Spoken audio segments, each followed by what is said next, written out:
Right, so what I've done is I've just got my phone hooked up to the gimbal and it's now connected, and I'm going to put this gesture control.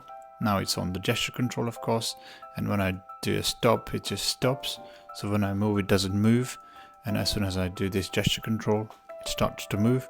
There's an option to turn on the light, so it's going to be very, very bright now. And as soon as I've got this one here, it's going to stop, so not going to move. And when I do this, it's got this gesture control turned on. Yeah, which is pretty slick. The camera is quite clear, so it does get you instructions.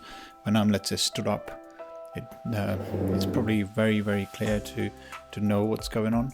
And I can't really see, it's so bright, this light.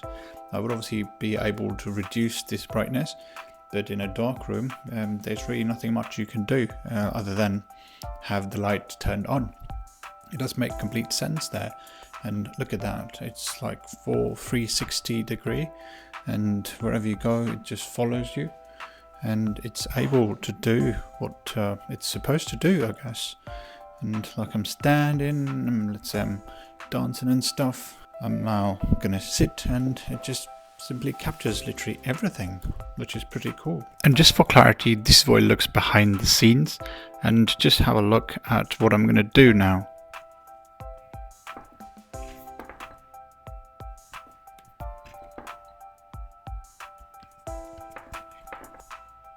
Just comes back to its normal state.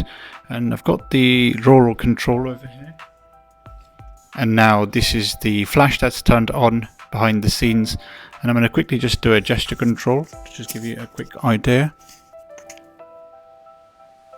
Now it's in gesture control mode at the moment, so when I move it does obviously capture me, and when I stop it, it's not gonna capture me anymore. Again, back in gesture control, it copies me, and when I stop, it just stops. Pretty cool, isn't it? Slick.